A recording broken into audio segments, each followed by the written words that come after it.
جو اب سامنے آنے کی ہمت رکھتا ہوں. لیکن ڈسلوا مجھے دھمکی دے چکا تھا کہ قانونی حق ملکیت کی سند کے بغیر میں نے دفتر میں قدم رکھا تو وہ مجھے پولیس کے حوالے کر دے گا. میں گھر پہنچا تو محسن رات بھر جاگنے کے بعد اب سو رہا تھا.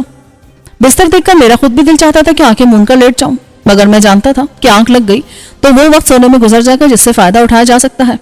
رابعہ بھی سوئی پڑی تھی. میں نے محسن کو جگایا اور اسے غلام علی کے اندوناک موت کی خبر دینے کے بعد اپنے پروگرام سے آگاہ کیا. گھر کے اندر جا کر کھانا کھانے سے پہلے میں نے باہر کا ایک چکر لگایا اور ٹیلی فون لائن کا معائنہ کیا. لائن سے کنیکشن زیر زمین لے جایا گیا تھا. تار ایک درخت کی موٹی چھال سے چپکا ہوا تھا اور اوپر شاخوں میں گم ہو گیا تھا. میں نے کسی چیز کو ہاتھ نہ لگایا. یہ ضروری تھا کہ رضوی صاحب خود اپنی آنکھوں سے یہ حسن انتظام دیکھ لیں. 2:15 بجے ہم ایک ساتھ باہر نکلے. غلام علی کے فراہم کردہ کاغذات کی ایک نقل ہمارے پاس تھی، دوسری کو میں نے رضوی صاحب کی رائٹنگ ٹیبل کی سب سے نیچے والی دراز میں ڈال دیا تھا. محسن نے اخبارات دیکھ لیے تھے اور گھوڑے والے پیر سائیں کے قریب واقع کمپنی کے یارڈ سے ملنے والے چوکیدار کی لاش کا احوال بھی پڑھ لیا تھا. اس نے 10,000 روپے ایک لفافے میں ڈال لیے تھے. بیڈن روڈ پر تیرا کام بہت مختصر ہے. میں نے کہا تو اوپر جا کے یہ فوٹو اسٹیٹ کاغذات ڈسلوا کی سیکرٹری کو دے دینا کہ صاحب کو پہنچا دے. جتنی دیر میں وہ اندر جا کر آئے تو غائب ہو جانا. وہ تجھے نہیں پہچانتی. اس کے بعد تو 10,000 اس چوکیدار کے گھر دینے چلے جانا. وہاں کے معاملات میں طے کر لوں گا. میں کچھ دیر نیچے انتظار کروں گا چھپ کر. خطرے کی کوئی بات ہوئی تو؟ خطرے کی کوئی بات نہیں ہوگی محسن. مجھے اپنے والد کے پرانے وفاداروں سے ہی تو ملنا ہے. 3:30 بجے محسن نیچے اترا تو میں نے بیڈن روڈ کے ایک پبلک فون بوتھ سے ڈسلوا کا نمبر ڈائل کیا. ڈسلوا صاحب. میں نے اس کی آواز پہچان لی. کیا حال ہے؟ میں نے تحفہ ارسال کیا تھا، مل گیا؟ کیا مقصد ہے اس کا؟ Black mailing? وہ بعد میں دیکھی جائے گی، ابھی تو تمہارے رویے پر منحصر ہے. اس مرتبہ میں نے احتیاطاً اتنی کاپیاں بنوا لی ہیں اور ایسی ایسی جگہ رکھوا دی ہیں جہاں تمہارے خیال کی بھی رسائی نہیں. فضول بک بک کے بجائے یہ بتاؤ کہ تم چاہتے کیا ہو؟ کچھ نہیں، ابھی میں دفتر میں قدم رنجہ فرماؤں گا. وزیر خان مرحوم کے پرانے ملازموں سے ملاقات کے سوا کوئی مقصد نہیں. تم خوشامدید کہو نہ کہو، اعتراض بھی نہیں ہونا چاہیے. کیوں ملنا چاہتے ہو ان سے؟ کیا بات کرنی ہے؟ بات تو میں تمہاری موجودگی میں بھی کر سکتا ہوں. مجھے یہ معلوم کرنا ہے کہ میرے والد کے جنازے میں کون کون شریک ہوا تھا، اور کچھ نہیں. یہ معلوم کر کے تمہیں کیا فائدہ ہوگا؟ تمہارے ارادے کچھ اور معلوم دیتے ہیں.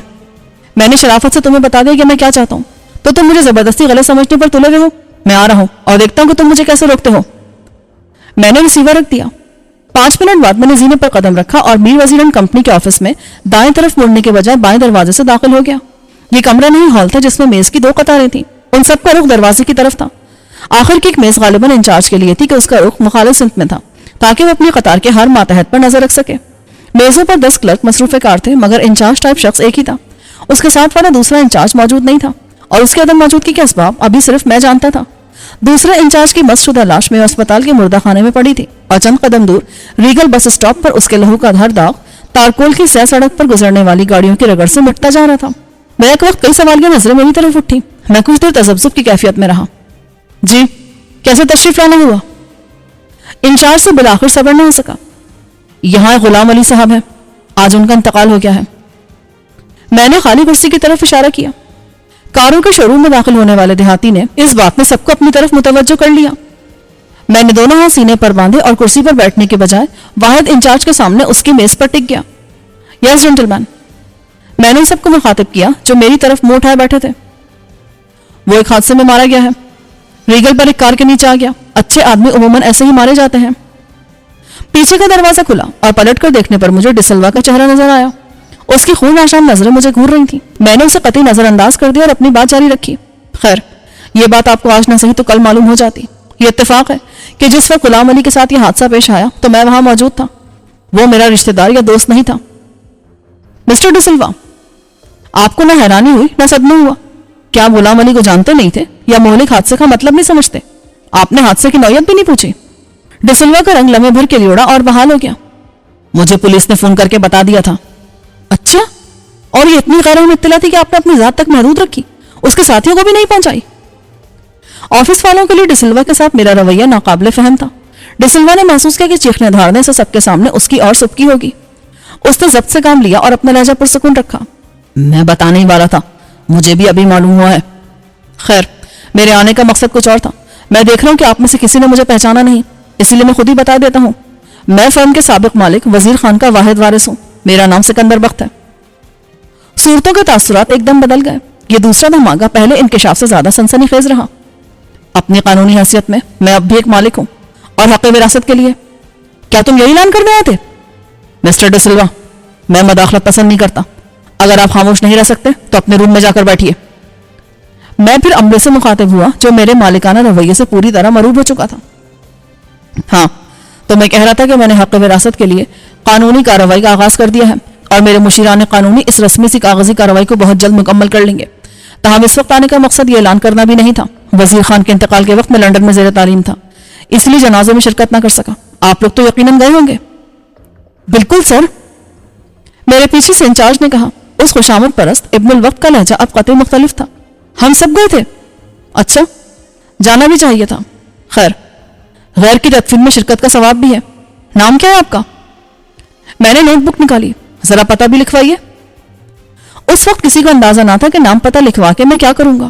ان کا یہی خیال تھا کہ میں سب سے واقفیت حاصل کرنے یا ان کے بارے میں مفصل معلومات رکھنے کے موڈ میں ہوں. صرف ڈسلوا جانتا تھا کہ اس کارروائی کا مقصد کیا ہے، لیکن وہ مجھے روک نہیں سکتا تھا. مقصد کا اعلان میں نے نوٹ بک جیب میں رکھنے کے بعد کیا. اب میں آپ میں سے صرف 3 حضرات کو زحمت دوں گا. کل مجھے ڈی ایم کے سامنے 3 گواہ پیش کرنے ہیں جو کہہ سکیں کہ وہ آخری رسوم میں شریک تھے اور قبر کی نشاندہی کر سکیں. دراصل میں نے عدالت سے لاش نکلوا کے پوسٹ مارٹم کروانے کی درخواست کی تھی کیونکہ مجھے یقین ہے کہ ان کی موت کے اسباب طبعی نہیں تھے بلکہ ان کو قتل کیا گیا تھا. یہ دھماکہ سب سے بڑا تھا. میرے سامنے اب 10 افراد منجمد بیٹھے تھے. ان سب کا رنگ اڑ گیا تھا. آنکھوں سے زیادہ ان کے لیے اپنے کانوں پر اعتبار کرنا مشکل ہو رہا تھا. غلام علی کی ہلاکت، وزیر خان کا قتل، قبر سے لاش نکلوانا، یہ سب بہت ہولناک باتیں تھیں. آپ لوگوں کے لیے کوئی پریشانی کی بات نہیں ہے. اس گواہی کے بعد آپ میں سے کسی کو کہیں بیان نہیں دینا ہوگا اور کسی عدالت میں نہیں جانا پڑے گا. اخلاقاً بھی قتل کی تفتیش میں مدد کرنا آپ کا فرض ہے اور قانوناً بھی آپ سب پر سمن تعمیل کرائے جا سکتے ہیں. اس سے تاخیر تو ہو سکتی 1-2 دن کی، مگر تعاون نہ کرنے والے کے بارے میں میری رائے اچھی نہیں رہے گی. کسی کو دھمکی دینے کی ضرورت نہیں ہے. ڈسلوا کے لیے ضبط کرنا مشکل ہو گیا. تم عادی معلوم ہو تو مالکوں کی بات کاٹنے کے، اور غالباً وزیر خان کے شریفانہ رویے نے تمہیں بدتمیز بنا دیا ہے. میں ڈسپلن مانگتا ہوں مسٹر ڈسلوا. میں تمہیں یہاں حکم چلانے کا کوئی حق نہیں ہے. وہ انگلش میں بولا. یہ حق مجھے بہت جلد حاصل ہو جائے گا اور اس وقت تم فائدے میں نہیں رہو گے مسٹر ڈسلوا. میں نے اسی لہجے میں کہا. میں 4 سال لندن میں رہ کر آیا ہوں. 2 باتوں کی کوشش کبھی مت کرنا. ایک، مجھ سے بہتر انگریزی بولنے کی، اور دوسری، مجھے بے عزت کرنے کی. میں حتیٰ کہ عزت کا مقدمہ دائر نہیں کرتا، موقع پر فیصلہ کرتا ہوں. میرا خیال ہے تم اس کا عملی ثبوت مانگنے کی حماقت نہیں کرو گے. ڈسلوا کا رنگ غصے اور ذلت کے احساس سے زرد پڑ گیا. وہ پلٹا اور دروازہ دھڑام سے مار کر چلا گیا. کمرے میں مکمل سکوت غالب رہا. پھر میں نے ان سب کو مخاطب کیا. ایک تو آپ تشریف لے آئیے گا. میں نے انچارج سے کہا. اور آپ. میں نے چٹکی بجا کر 3 افراد کو کھڑا کر لیا. ایک کا زیادہ ہونا بہتر ہے. میں صبح گاڑی لے کر آؤں گا اور یہیں ملوں گا. آفس کی فکر مت کریں. عدالت میں حاضری ڈیوٹی میں شمار کی جاتی ہے. ڈسلوا کی غیر موجودگی نے ماحول کی کشیدگی کو کم کر دیا تھا. پہلے انچارج نے اور پھر دوسرے لوگوں نے باری باری اٹھ کر مجھ سے ہاتھ ملایا. وہ سب بہت سے سوالات کرنے کے لیے بےتاب تھے. مثلاً یہ کہ مجھے اپنے والد کی موت پر قتل کا شبہ کیوں ہے اور کس پر ہے. میرے بارے میں جو کچھ اخبارات میں آ چکا ہے وہ کس حد تک درست ہے کہ میں نے میر شرافت علی کو قتل کیا ہے، کیا مجھے میر صاحب پر ہی شک تھا، وغیرہ وغیرہ. اور بہت کچھ بتانا بھی چاہتے تھے. مثلاً یہ کہ مرحوم وزیر خان مدت سے بیمار تھے اور کمپنی کے معاملات سے لاتعلق ہو چکے تھے، اور سنا ہے وہ کوٹک نمک حرام چراغ دین کی تھی جہاں ان کا انتقال ہوا. لیکن میں نے ان کی کسی بات کا جواب نہیں دیا اور کہا کہ وقت آنے پر حقائق سب کے سامنے آ جائیں گے کیونکہ معاملات عدالت میں زیر سماعت ہیں. اسی لیے ان پر اظہار رائے بھی توہین عدالت کے زمرے میں آتا ہے. خدا نے چاہا تو بہت جلد حالات درست ہو جائیں گے اور میں کمپنی کو بہتر خطوط پر منظم کروں گا. مالی حالات کا جائزہ لوں گا اور انشاءاللہ منافع کما کے دینے والوں کو اس میں زیادہ حصہ ملے گا. بونس کے علاوہ میں گرانی کو مد نظر رکھتے ہوئے تنخواہوں میں بھی کمپنی کی مالی استطاعت کے مطابق معقول اضافہ کروں گا. ان سب باتوں کا مجموعی تاثر خوشگوار ہوا اور جب میں ان سے رخصت ہوا تو وہ ذہنی طور پر مجھے ایک اچھا مالک تسلیم کر چکے تھے. میں باہر نکلا ہی تھا کہ ڈسلوا کی خوش شکل، خوش لباس اور خوش اتوار سیکرٹری نے ریشم جیسے ملائم لہجے میں مجھ پر برق تبسم کراتے ہوئے درخواست کی کہ میں مسٹر ڈسلوا سے ملاقات کر کے جاؤں. ڈسلوا نے اسے دروازے پر اسی کام کے لیے مامور کر رکھا تھا کہ میں نکلنے نہ پاؤں. میں نے اس کو بے رخی کے انداز میں یکسر نظر انداز کرتے ہوئے متانت سے سر ہلایا اور دوسرے کمرے سے گزر کر ڈسلوا کے پاس جا پہنچا. اس کا رویہ سابقہ ملاقات کے رویے سے بالکل مختلف تھا. اس نے مہذب بلکہ مؤدب طریقے پر مجھے ریسیو کیا اور تشریف رکھنے کو کہا. پھر انٹر کام پر چائے کے لیے کہا اور اس وقت غیر ارادی طور پر وہ غلطی کر بیٹھا جس نے مجھے ہوشیار کر دیا کہ یہ تبسم، یہ تکلم عادت کی بات نہیں بلکہ شکاری نے میرے لیے جال پھیلایا ہے. انٹرکام پر بات کرنے کے لیے سیٹ کا ایک بٹن دبانا پڑتا ہے اور جب اسے چھوڑا جاتا ہے تو ہلکی سی آواز آتی ہے. ایک شبہ تو مجھے یہ ہوا کہ ڈسلوا نے بٹن دبایا ہی نہیں. پھر مجھے آواز سنائی نہیں دی اور میں نے ڈسلوا کی نظر بچا کے دیکھا تو مجھے انٹرکام کا وہ بٹن ایک پیپر ویٹ سے دبا ہوا دکھائی دیا. اس نے میرے سامنے فائلوں کا انبار رکھ دیا تھا تاکہ مجھے یہ انتظام نظر نہ آئے اور میں بے خوف ہو کہ جو کچھ کہوں اس کی دلربا سیکرٹری اپنے کمرے میں سنے اور ریکارڈ کر لے. مجھے سیکرٹری کی یس سر کے بعد کوئی آواز سنائی نہ دی, کوئی آہٹ بھی نہیں تھی. وہ دم سادے خاموش بیٹھی تھی. مسٹر سکندر بخت, ڈسلوا نے بڑی نرمی سے کہا, آخر ان کاغذات کو بھجوانے کا مقصد کیا تھا؟ کاغذات؟ کون سے کاغذات؟ وہ فوٹو اسٹیٹ کاغذات جو بھی کچھ دیر پہلے مجھے ملے ہیں, جن کے بارے میں آپ نے فون بھی کیا تھا. میں نے نفی میں سر ہلایا. تمہیں کو غلط فہمی ہوئی ہے. غلط فہمی کیسے مسٹر سکندر؟ آپ میری سیکرٹری کو وہ کاغذات دے کر غائب ہو گئے تھے, اس کے بعد آپ نے فون پر پوچھا تھا. نان سینس. نہ میں یہاں پہلے آیا اور نہ میں نے تم سے آج فون پر بات کی. کدھر ہے تمہاری وہ سیکرٹری؟ بلاؤ اسے, میرے سامنے بات کرو اس سے. سیکرٹری فوراً حاضر ہو گئی. کیا میں تمہیں کچھ دیر پہلے کاغذات دینے آیا تھا مسٹر ڈسلوا کے لیے؟ غور سے دیکھو اور بتاؤ, کیا وہ آدمی میں ہی تھا؟ سیکرٹری کے لیے مجھ سے نظر ملا کر جھوٹ بولنا مشکل تھا. نو سر, آپ نہیں آئے تھے, ایک اور شخص تھا. Damn it. میں نے میز پر مکہ مارا. میں نے صرف اپنے بارے میں پوچھا تھا, یہ نہیں کہ اس کون آیا تھا اور کون گیا تھا. جاؤ یہاں سے. سیکرٹری کا رنگ فخر ہو گیا کیونکہ وہ ڈسلوا کی آنکھوں کی شرر افشانی بھی دیکھ چکی تھی. تم چالاک بننے کی کوشش کر رہے ہو. You want to play a dirty trick. Shut up mister D'Silva. مجھے دکھاؤ کون سے کاغذات ہیں وہ. عالم اشتعال میں ڈسلوا نے لفافہ میری طرف پھینک دیا. تم مجھے بلیک میل کرنا چاہتے ہو؟ میں پولیس کو رپورٹ کروں گا. میں نے لفافہ اٹھایا, پھر خود اٹھا اور ہاتھ مار کر انٹرکام پر رکھا ہوا پیپر ویٹ ہی نہیں, انٹرکام بھی نیچے گرا دیا. یو ڈرٹی سوائن, تم مجھے ٹرک کرنا چاہتے تھے؟ ہاں, میں نے کاغذات بھجوائے تھے, لیکن اس مقصد کے لیے نہیں جو تم سمجھ رہے ہو. میں نے فون پر کہا تھا, وہ بات کی بات ہے. ابھی مجھے بہت کچھ معلوم کرنا ہے. تم نے غلام علی کو مروا دیا, مگر تمہارے کالے کارناموں کی تفصیل مجھے معلوم ہو چکی ہے. میں قانون کو اپنے ہاتھ میں لینے والا آدمی نہیں ہوں. جس روز تم عدالت میں مجرموں کے کٹہرے میں پہنچو گے تو تمہیں اپنے خلاف گواہی دینے والے سب بتا دیں گے. میں کھڑا ہوا تھا اور بالکل مستعد تھا. ڈسلوا سمجھ گیا تھا کہ اس کی چال ناکام ہو گئی ہے, لیکن وہ ایک بار پہلے جسمانی مقابلے کا انجام دیکھ چکا تھا. تب وہ اکیلا تھا, مگر اس وقت دوسرے کمرے میں پورا اسٹاف موجود تھا.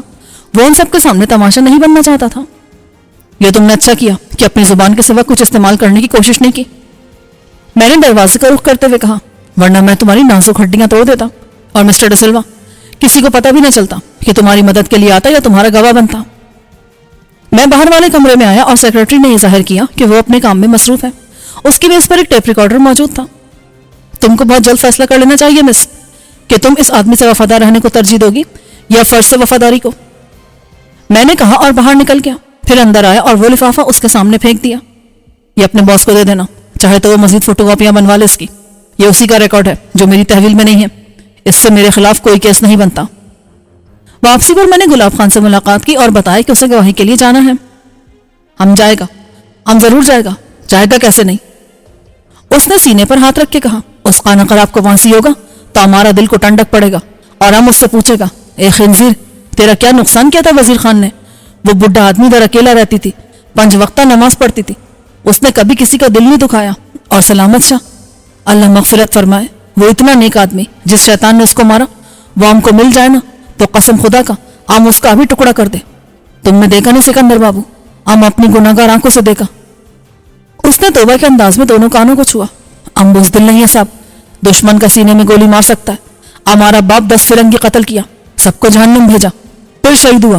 گلاب خان کے سامنے آئے اگر کوئی بہادر ہے تو بہادر ایسا کرتا ہے, چپ کر بڈھا آدمی کو ایسا ذبح کرتا ہے جیسا وہ جانور ہے.